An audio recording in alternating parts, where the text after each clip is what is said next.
बाहेर छान पाऊस पडत असेल, या छान गार वातावरणात खमंग कुरकुरीत अशी सुरणाची कापं खायला मिळाली तर काय मज्जाच वाटेल ना.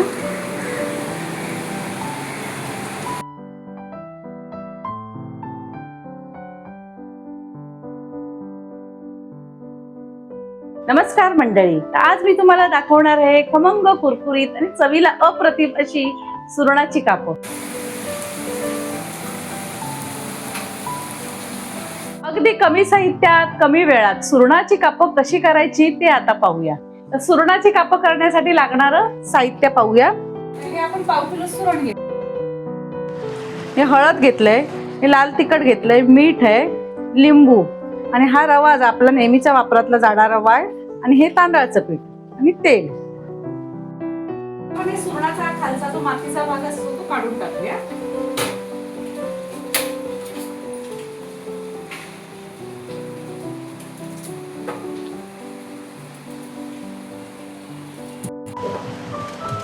त्याला भरपूर प्रमाणात माती असते, असं व्यवस्थित हा काढून स्वच्छ केला.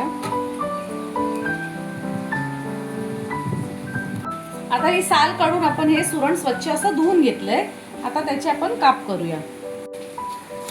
याचे आता आपण काप करणार आहोत. काप आपल्याला हव्या त्या आकारात आपण करू शकतो. हे जास्त जाडही नाही, जास्त पातळ नाही, हे असे आपण काप करणार आहोत.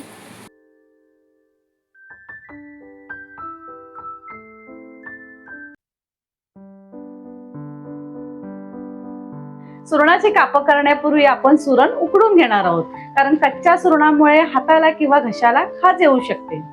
सुरण उकडल्यामुळे सुरणाची खाज कमी होते, शिवाय सुरण मऊ होतं आणि मसाला आणि छान मुरतो त्यात.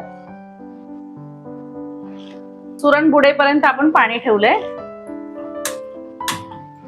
आता याला छान उकळी येईपर्यंत आपण गॅसवर ठेवणार आहोत. छान उकडलंय आपलं सुरण, आपण गॅस घालूया. आता हे पाणी आपण गाळून घेऊया.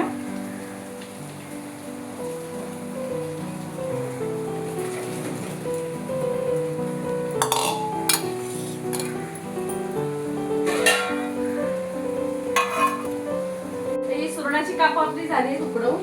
ही अति जास्तही शिजवायची नाही, कमीही नाही, हे बघा इथपर्यंत आपण ही शिजवायची आहे.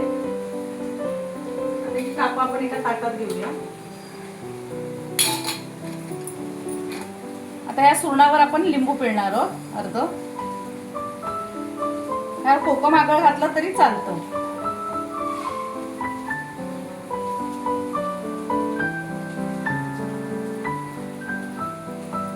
आता यात चवीप्रमाणे आपण मीठ घालणार आहोत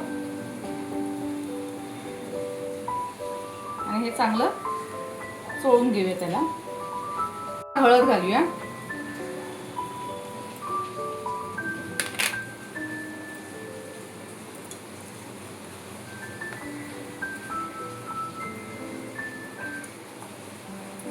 आता हे लाल तिखट आहे ते घालूया.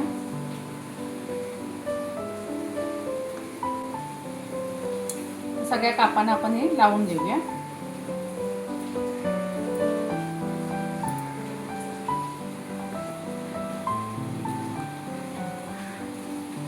मंडळी, तुम्ही पाहू शकता या सुरणाच्या कापाला आपण कोणताही फॅन्सी मसाला लावलेला नाही. घरगुती आपला असलेला हळद, मीठ, मसाला असा लावलाय. पण आंबटपणासाठी तुम्ही जरूर त्यात लिंबाचा रस किंवा कोकम आगळ नक्की घाला, कारण त्यामुळे खाजही कमी होते आणि चवीला ते अगदी अप्रतिम लागतात. उकडल्यामुळे आपलं सुरण थोडंफार मऊसर झालेलं आहे, कारण मसाला, मीठ, मसालाही छान लागलाय. आता वरून कुरकुरीत होण्यासाठी आपण घेणार आहोत थोडासा हा आपला रवा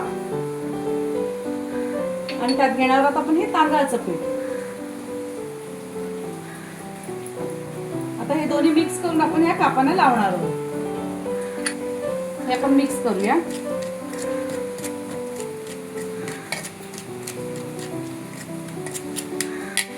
गॅसवर पॅन ठेवलंय, त्यात आपण तेल घालूया. तर मसाल्यात आपली कापं छान मुरली आहेत. आता आपण आहे ना रव्यात आणि तांदळाच्या पिठामध्ये घोळवून पॅनवर ठेवणार आहे.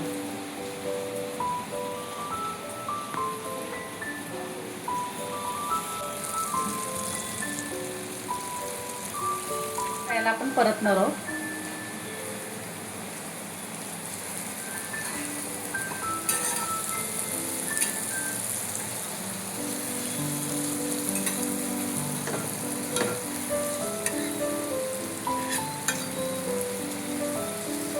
पाहू शकता एक साईडने खूप छान रंग आलाय, कुरकुरीत झाले.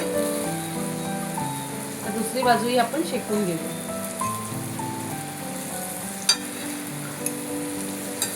अजून एकदा त्याला आपण परतूया जरा. ते छान कुरकुरीत होती.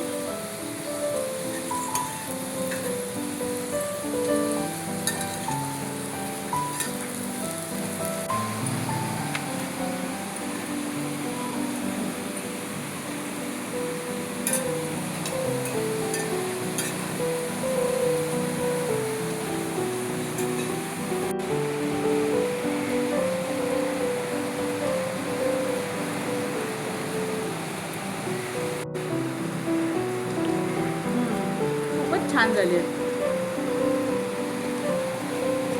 अशा नवनवीन रेसिपी पाहण्यासाठी राहते का की आपल्या चॅनलला सबस्क्राईब करा.